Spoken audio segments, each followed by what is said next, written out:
öyrənməyi öyrətmək. Hal-hazırda bizim fokusumuz bundan ibarətdir ki, bu əvvəl belə idi də, məktəbi qurtardıq, universiteti bitirdik, diplom vurduq və salam da, yəni getdik bir ömür. Amma bu gün yəni oxuduqlarımız artıq bizə yetmir, bizə çatmır. Biz durmadan inkişaf eləyirik, biz durmadan irəli getməliyik və bizdə artıq müəllim kimi burada nə yaranır?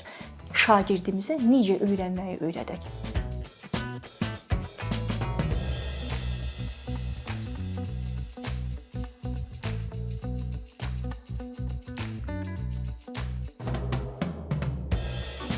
Heç uzağa getməyin, bəlkə 1 ayın söhbəti deyək də belə. Yolda gedirik, beynəlxalq bir dağ yürüşüdür. Komanda yoldaşlarımdan biri maşını idarə eləyir, yeri gəlmişkən Atakama səhralındayıq. Amma səhralıqda belə doğrudan da kimsənsə, kimliyin harda olmağından asılı olmayaraq dərhal üzə çıxır. Maşını idarə edən dostumla belə deyim də danışanda dedi ki, nəsə təhsildən söhbət açıldı. Dedi ki, bəs biz Kanadada yaşayırıq, Kanadaya köçmüşük, Kanadada yaşayırıq. Yaxınlarda məktəbdən müəllim məni məktəbə dəvət elədi və dedi ki, mənlə kiçik bir söhbət elədi və dedi ki, sizin uşağınız proqramda çox irəli gedir. Mən sizdən çox xahiş edirəm ki, evdə uşaqla əlavə məşğul olsanız da köhnə mövzulara məşğul olun. Yəni bundan sonra gələn dərslərlə məşğul olmayın, tapşırıqları eləməyin, çünki o dərsə gəlir və onun üçün maraqsız olur. Və biz də onun üçün heç nə eləyə bilmirik. Valideyn də həmin o dostum, yoldaş qayıdıb ona deyir ki, bəs yəni biz ondan əlavə məşğul olmuruq da. Əksinə bizim hal-hazırda biraz işlərimiz daha yoğundur, bizim başımız qarışıqdır. Biz çalışırıq ki, onun dərslərinə nəzarət eləyək, amma bizdə bu alınmır. Ola bilsin ki, özü çalışır, amma biz ona yəni dəstək olmuruq. Öncəki dərslərdə də heç ümumiyyətlə biz kömək eləmirik. Belə bir kiçik bir danışıqdan sonra valideyn evə qayıdır. Məktəbdə müəllim deyir ki, tamam, sən get. O zaman biz biraz da müşahidə edək də, ola bilsin ki, nəyisə gözümüzdən qaçırmışıq və s. Yenə müşahidə edirlər, görürlər yox da, yəni bu uşaq həqiqətən çox irəli gedir və müəllim çatdırmır. Müəllim o uşağın nəbzini tutmağa çatdırmır. Artıq bu dəfə valideyni yenidən dəvət edirlər və artıq burada direktor, məktəb və uşağın belə deyim də dərs deyənləri hamısı bərabər birlikdə yenə belə bir iclas keçirirlər və valideyn yenə də təkrar eləyir ki, yəni mən bir valideyn olaraq kömək eləsəm deyərəm ki, belə bir şey eləmişəm, amma belə bir məsələ yoxdur. Sadəcə olaraq mən bilirəm ki, mənim uşağım yaxşı belə deyim də qabiliyyəti var, yaxşı başı var riyaziyyatdan, dəqiq elmlərdən. Bilirəm ki, o çox istedadlı uşaqdır, amma yəni biz onunla məşğul olmuruq. O zaman məktəb direktoru və müəllimlər kiçik görüş edirlər və valideynə zəng edib deyirlər ki, bizim məktəb sizin uşağı üçün deyil. Yəni bizim məktəb sizin uşağa çatmır. Bizim məktəb sizin uşaq üçün yetərli deyil. Ona görə biz istəmirik ki, sizin övladınız burada vaxt itirsin. Düşünə bilirsiniz, bir məktəb fərqindədir, bir müəllim fərqindədir ki, şagirdə əslində verməli olduğunu və ondan da artığını verə bilər, amma bunun ona gücü çatmır.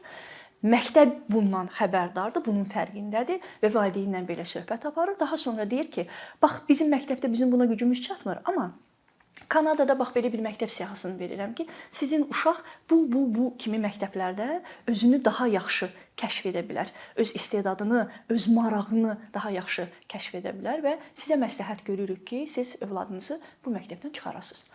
Və valideyn də öz növbəsində təşəkkür edir ki, yəni bu vaxtında verilmiş bir mesajdır. Sonra izah eləyir ki, apardım onu bir məktəbə qoydum. O biri məktəbdə də yenə də bir müddət keçirəndən sonra deyiblər ki, bax bunun təyinatı digər məktəbdə, orada daha yerini tutmuş olacaq. Deyir, indi məktəbimizi dəyişmişik, çox xoşbəxtlik.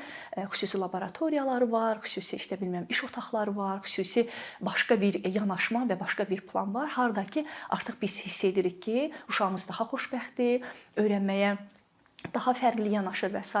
və artıq mən elə mesajlar almıram. Çünki artıq uşaq olmalı olduğu yerə gedib çatıbdır. Bax, bu bir nümunədir. Bu bir nümunədir. Və istedadlı uşaqlar, ümumiyyətlə istedadlı olmasın, adi sıradan bir şagirdin özünün marağını kəşf eləmək, öz istedadını kəşf eləmək, bu həyatda nə istədiyini bilmək adına burada olan müəllimdə, məktəbdə, sistem bunun fərqində olmalıdır ki, şagirdə kömək eləyə bilsin.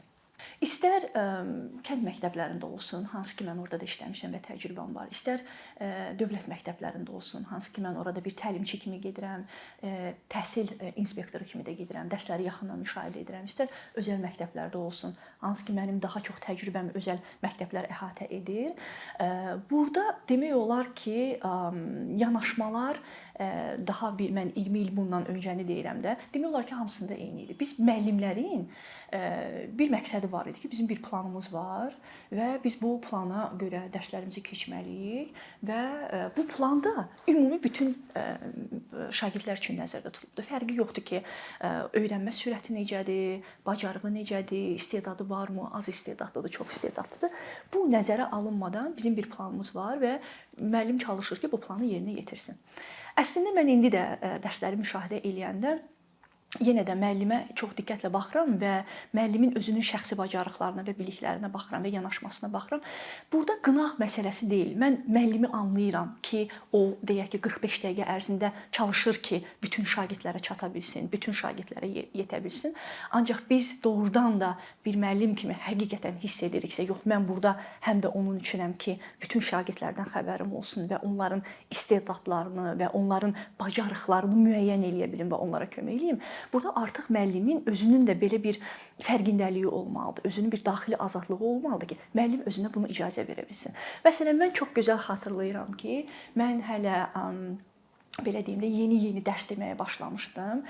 Hələ yeni mən təcrübə qazanmağa başlayırdım. Mənim sinifimdə bir şagird var idi. Özəl məktəblərdən birində idi. Belə bir şagirdim vardı. Mən görürdüm ki, bu uşaq durmadan yazır. Tənəffüsdür, uşaqlar yemək yeyir, məsələn, oyun oynayırlar, bu yazır. Nə bilim, böyük tənəffüsdür, uşaqlar həyətə çıxırlar, oyun oynayırlar, bu yazır. Durmadan bu nələrsə qeyd eləyir. Mən ona xahiş elədim ki, yazdığını məndən bölüşə bilərsənmi? Uşaq çox sevindi ki, əslində müəllim onun işinə maraq göstərir. Məsələn, o sevinə-sevinə gətirdi, dəftərini göstərdi ki, müəllim, bax mən hekayələr yazıram, hekayələrdə mənim sinif yoldaşlarım var, burada başımıza gələn əhvalatlardır, mən bunu bu formaya salıram və s. Məsələn, mən o vaxtı çox təcrübəsiz idim, amma mən fikirləşirdim ki, bu uşaq belə bir belə deyim də, yəni özü kənara çəkilir, özü öz üzərində işləyir, öz marağını dəftərə köçürür və s. Mən ona nə edə bilərəm? Və yaxşı bir məsələ də bu var idi ki, bizim həmin müddətdə işlədiyim məktəbdə direktorla tez-tez bizim görüşümüz olurdu. Tez-tez görüşümüz olurdu və biz bu görüşdə öz şagirdlərimiz haqqında onunla söhbət eləyirdik, müzakirə aparırdıq. Bu müzakirə, belə deyim də, peşəkar bir müzakirə idi və bu müzakirə bizə şərait yaradırdı ki, müəllim olaraq mən danışarkən özüm öz səsimi eşidim. Özüm sinifimdə baş verən məsələləri birinci özüm eşidim. Və mən danışa-danışa gördüm ki, mənim dilimdən çıxır ki, mənim sinifimdə belə bir şagird var, onun belə bir bacarığı var, onun belə bir istedadı var. Bunu bölüşməm növbəti bir etapa gətirdi, çıxartdı. Mənim direktorum təklif elədi ki, sənin sinifində mən belə başa düşürəm ki, ən azı bir 4-5 nəfər belə istedadlı uşaqların adını çəkirsən.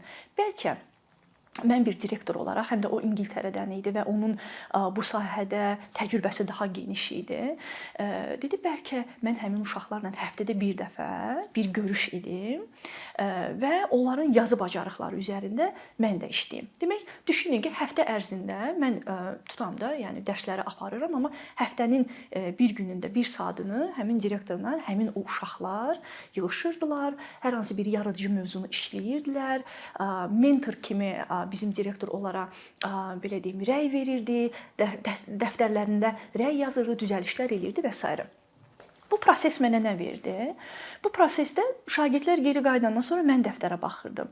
Direktorun onlara necə rəy yazmağı, səhvlərin üzərində necə işləməyi, bundan sonraki mərhələnin nədən ibarət olması, bundan sonraki planın nədən ibarət olması artıq müəllim kimi mənə bir, belə deyim, pəncərə açdı. Mən başa düşdüm ki, bundan sonra əgər günlərin bir günü həmin şəxslə işləməsəm, bu kimi şagirdlərlə mən necə işləyə bilərəm? Baxın, belə bir nümunə ilə rastlaşmaq üçün məndən ilk addım gəldi. Amma mən bunun fərqində deyildim ki, mən buna bir addım atıram. Bir peşəkar dialoqda bir mövzu ortaya çıxdı və digər bir şəxsin, belə deyim, təklifi ilə həmin uşaqlar növbəti bir addımı atdılar. Başqa bir yaradıcı addımı atdılar və Daha sonra bizim mövzumuzda bu da var ki, valideynlərə bunu necə əlaqələndirmək olar. Bizim tez-tez valideynlərlə də görüşümüz olurdu. Bu hər yerdə belədir. Dövlət məktəbi olsun, kənd məktəbi olsun, özəl məktəb olsun. Valideynlərlə görüşdə də biz ümumi nələrisə danışmaqdansa ki, uşağınız özünü belə elədi, belə apardı.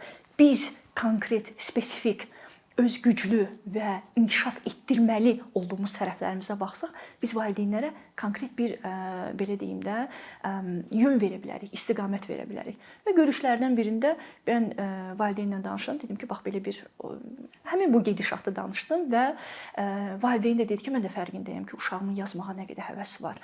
Amma bunu sizin deməyiniz və direktorun da dəstəkləməyi artıq bizə belə bir bizim üçün də növbəti bir mərhələdir ki, biz fikirləşək ki, bu yazıları biz necə edəcəyik. Bu misalı çəkməkdə məqsədim bundan ibarətdir ki, əgər bir müəllim kimi hələ yolun başındasınız və məktəbin də belə bir planı yoxdur, amma kiçik addımlar, məhz kiçik addımlar gətirib böyük bir hadisələrə gətirib çıxara bilər. Elə yerlər var ki, doğrudan da başa düşürsən ki, məsələn, məktəb özü başa düşdü ki, mən məktəbəm, amma bunu verə bilmirəm də. Heç bu vaxtda bir planı da yoxdur. Yəqin ki, bu məktəb düşünür ki, mən orta bilik və bacarıqlara malik olan şagirdlər üçünəm. Hansı ki, gəlirlər, dərslərini yerinə yetirirlər, müəyyən biliklər, bacarıqlar əldə edirlər və s. Yəni məktəb özünü bunun üçün nəzərdə tutubdur. Bunun o tərəfini düşünmür. Okay? Amma elə məktəbdə var ki, istedadlı uşaqlarla işləyir. Bizdə mən belə bir məktəb görmürəm. Bizdə var liseylər, nə bilim, özəl məktəblər və s. Mən burada bunu necə görürəm? Müəllimlərlə də söhbət eləyəndə, hətta mentorluq görüşlərində belə, mən deyirəm, əgər görürsən ki, sənin əlində başqa bir, belə deyim də, plan yoxdur. Məktəbin heç bir planı yoxdur. Sənin də əlində belə bir plan yoxdur. Heç olmasa sən sinifdə olan uşaqların hər birini nəzərə almalısan. Necə nəzərə almalısan? Deyir, onlara bir individual kimi necə nəzər salmaq olar? Bizdə öyrənmə bölünür də. Vizual öyrənənimiz var, audio öyrənənimiz var, nə bilim, yazaraq öyrənənimiz var. Bunları nəzərə alıb dərs sistemini qurmaq lazımdır. Mən 11 il oxuduğum məktəbə geri qaydanda nəyi xatırlayıram? Coğrafiya dərsində divarda asılan xəritəni yadımda saxlamışam. Ancaq o yadımda qalıb. Niyə mən vizual öyrənənəm? O xəritə olmasaydı, ümumiyyətlə mənim üçün coğrafiya dərsi batmış hesab olunardı. Okay? Və yaxud da ki, deyək ki, məsələn, kimya dərsində mən o Mendeleyev cədvəlindən başqa heç nə xatırlaya bilmirəm. Niyə? Çünki mən vizual öyrənən idim. Mənim üçün öyrənmək görmək deməkdir. Mənim üçün öyrənmək toxunmaq deməkdir. Mənim üçün öyrənmək təcrübə eləmək deməkdir. Bax, elə buradan çıxış eləyib müəllimlərə deyirəm ki, sən o zaman dərsini elə quracaqsan ki, dərsin sonunda planına baxanda görəcəksən ki, görüntü var, burada toxunmaq var, təcrübə eləmək var, yazmaq var, oxumaq var. Demək ki, mən burada bütün şagirdlərə çata biləcəm. Yox, əgər burada ancaq bir üsuldan istifadə edilirsə, o zaman həmin yalnız bir üsulda öyrənən uşaqda proses gedəcək. Digərləri, hansı ki mənim tipdə olan şagirdlər var, onlar çox geri qalacaqlar. Çünki onlar, məsələn, mən özüm baxmayaraq ki, humanitar fənlərə daha çox belə deyim də meylli idim və mənim marağım var idi. Sadəcə olaraq mən dəqiq elmlərdə olan riyaziyyat təmayüllü sinifdə idim. Müəllim çıxırdı lövhəyə, misalı yazırdı, həllini eləyirdi. Elə bir dənə misaldan hamı eləyirdi. Mən qalırdım belə ki, bunlar nə edirlər? Ya tamam mən görürdüm, amma yəni bunlar nə edirlər? Nəyinə nəyin uzlaşmasıdır? Bu niyə görə belədir? Bu belə olmasa başqa necə ola bilərdi?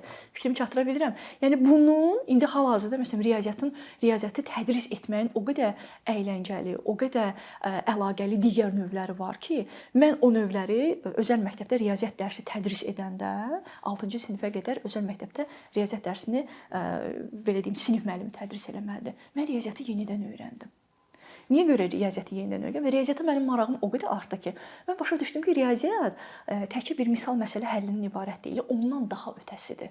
Orada bir hekayə var, orada bir nəticə var, orada bir yolculuq var, orada bir yaradıcılıq var. Hansı ki, mən bunu məktəbdə görməmişdim. Ona görə istər özəl məktəb olsun, istər dövlət məktəbi olsun, müəllim orada öyrənmə tiplərini hər birini nəzərə almalıdır. Əgər bir tək sadə bunu nəzərə ala bilsə, sinifdə çox uşaq daha yaxşı öyrənəcək və özünü daha yaxşı kəşf edəcək. Və bundan başqa ümumiyyətlə Azərbaycanda da indi bir çox modellər belə deyim də xarici təhsil sistemindən gəlməkdədir. Yavaş-yavaş biz də onları artıq mənimsəyirik və onları belə deyim də tətbiq eləməyə başlayırıq. Məsələn üçün deyək ki, Montessori üsulundan. Düzdür, indi bu çox azdır, hələ ki azdır və məktəblərdə demək olar ki, tətbiq olunmur, amma erkən inkişaf mərkəzləri var ki, hansı ki bu üsuldan istifadə edirlər. Məsələn, bu üsuldan istifadə edəndə orada nə var? Montessori deyir ki, hər kəsin özünün öyrənmə sürəti var. Amma bizim məktəblərdə sənin öyrənmə sürətin deyilən bir məsələ yoxdur. Yəni dediyi öyrənməliyik. Öyrənən öyrəndi, öyrənməyəndə ki, yəni biz növbəti mərhələyə keçirik. Yəni üzr istəyirəm, səni gözləyə bilmirəm. Biz qabağa getməliyik. Okay, nə edir o uşaq? O uşaq ötürdü. Və sonra gəlir növbəti illərdə yenə eyni problemlə davam edir. Niyə? Çünki o sürətlə bizə çata bilmir. Sadəcə olaraq onun sürəti imkan vermir. Və müəllimin də plana görə getmə sürəti imkan vermir ki, geri qayıdıb o şagirdlə işləyə bilsin. Montessori'də hər kəsin özünün öyrənmə sürəti var və orada müəllim mərkəzdə dayanmır. Müəllim mentordur, müəllim müşahidəçidir. Hər kəs müəllimin qurduğu o atmosferdə özünün marağına uyğun bir nəsnəni tapır, orada inkişaf edir, müəllim qeydlərini aparır, müşahidə edir və uşağın inkişafını izləyir. Bu Finlandiya üsuludur və Azərbaycanda yenə deyirəm az tətbiq olunmaqdadır, amma məsələn üçün bu üsulla artıq onun yetirmələri var. Google-un həm təsisçiləridir. Deyir ki, məsələn bizim üçün Montessori-də təhsil bizə nə verdi? Maraq, öz marağımıza diqqət eləmək, araşdırmaq və yaratmaq. Məhz bu üsulun belə deyim də yetirmələridir. Digər modellər də var. Məsələn, mən Amerikada olanda sırf təhsillə əlaqəli getmişdim və orada bir çox məktəblərdə və universitetlərdə dərs müşahidələrinə getdim. Mən dərs müşahidələrinin birində gördüm ki, müəllimlə bir dərsdir, amma mən orada gördüyünüz, bildiyimiz ənənəvi dərs üsulunu görmədim də. Yəni hamı oturubdu və s. Mən gördüm ki, hər kəs getdi, şkafdan öz portfolyosunu götürdü, öz dəftərçəsini götürdü və müəllimlə kiçik qruplarda görüş elədilər. Mən baxdım ki, hər bir uşağın özünün belə deyim, qeyd dəftərində bir özünün şəxsi planı var. Yəni dərsimiz var, amma bu dərsdən əlavə mənim bir fərd kimi nəyə marağım var? Məsələn, bir uşaq var idi, fərd kimi jurnalistikaya marağı var idi. Həmin uşağı hər hansı bir nəşriyyatla, hər hansı bir mətbuatla əlaqələndirmişdilər. Ayda bir dəfə təcrübəyə gedirdi. Nə bilim, orada hər hansı bir prosesləri keçirirdi. İndi gəlmişdi, müəllimi ilə bunu danışırdı. Müəllim də mentor kimi ona suallar verirdi. O da orada etdiyi və gördüyü işlərdən danışırdı və s. Digəri işte bilmirəm, hər hansı bir laboratoriyada çalışırdı. O öz belə deyim də planını bölüşürdü. Məsələn, burada fərdi plan metodu var idi. Mən onu orada görəndə dedim ki, bax, burada mən kitab görmürəm, heç burada mən dəftər də görmürəm, amma belə bir şərait görürəm ki, hər bir uşağın özünün hələ erkən yaşda nəyə marağı olduğunu qeyd edibdi, özünün planı var və məktəb və müəllim bərabər onlara bir plan cızıbdır ki, yəni sənin bu marağına kömək edəcək, dəstək olacaq resurslarla belə deyim də təmin edibdir. Bu da gördüyüm nümunələrdən biridir. Və burada əsas məsələ indi hal-hazırda da bizim bir çox konfranslarda və bir çox təlimlərdə bizim gördüyümüz əsas vurğulama budur ki, öyrənməyi öyrətmək. Hal-hazırda bizim fokusumuz bundan ibarətdir ki, bu əvvəl belə idi də, məktəbi qurtardıq, universiteti bitirdik, diplom alırdıq və salam da, yəni getdik bir ömür. Amma bu gün yəni oxuduqlarımız artıq bizə yetmir, bizə çatmır. Biz durmadan inkişaf eləyirik, biz durmadan irəli getməliyik və bizdə artıq müəllim kimi burada nə yaranır? Şagirdimizə necə öyrənməyi öyrədək. Bu kiçik iş deyil, bu əslində böyük bir işdir. Bu dərin bir mövzudur və bunu hər müəllimdən etməyi, bacarmağı gözləmək də biraz belə deyim də, yəni çox da real deyil. Çox da real deyil. Çünki bu bacarıq bizə harda öyrədilir? Məktəbdə öyrədilir? Yox. Universitetdə belə bir bacarıq öyrədilir bizə. Mən hal-hazırda da universitetdə oxuyan tələbələr var, nə bilim məzunlar var, danışıram və görürəm ki, hələ belə bir şey yoxdur yəni.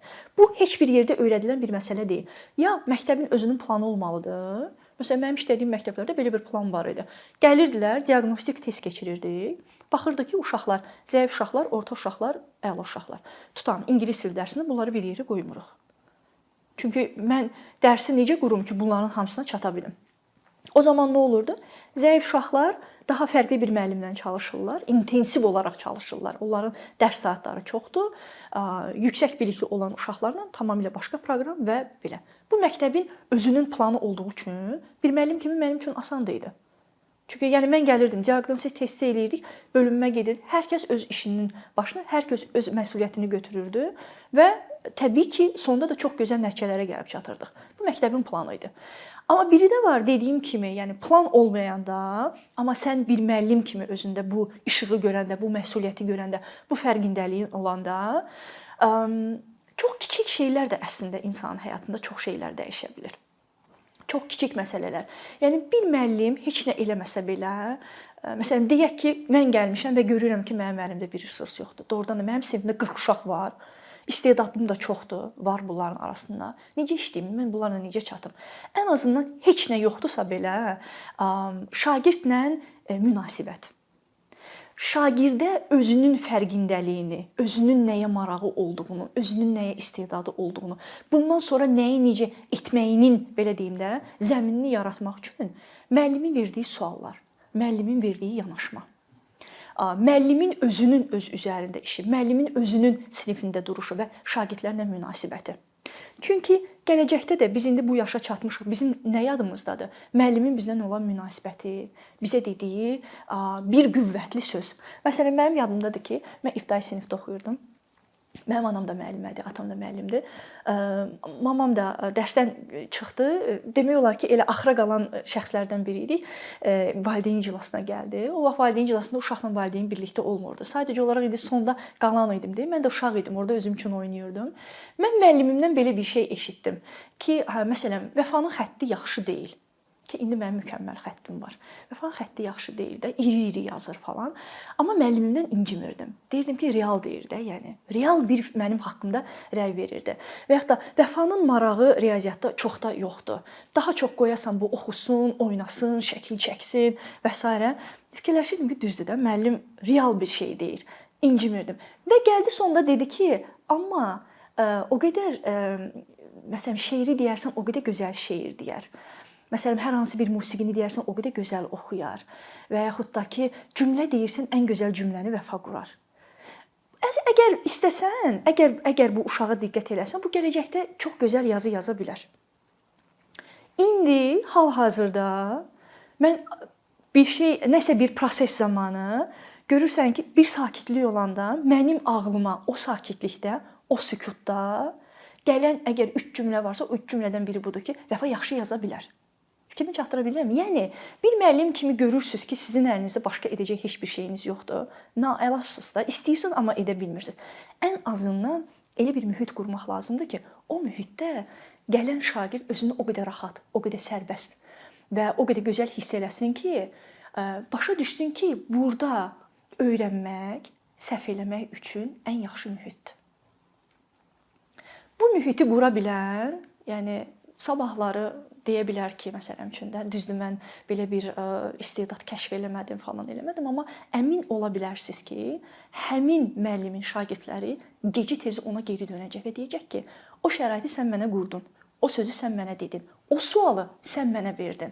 Mən o sualdan sonra buna gəlib çatmışam. Ona görə biz düşünməyək ki, dəyişiklik üçün, nəyisə kəşf eləmək üçün bizə illah da laboratoriya lazımdır, illah da falan. Bunlar olsa çox gözəl. Amma olmadığı şəraitdə nə olacaq? Çox gözəl deyimlərdən var. Bəlkə də mən bunu elə demək olar ki, bütün çıxışlarımda deyirəm. Deyir ki, mənim həyatımda gördüyüm ən gözəl dərs Afrikada bir ağacın altında olubdu. Yəni görürsüz, Afrika bir ağacın altında olan dərs.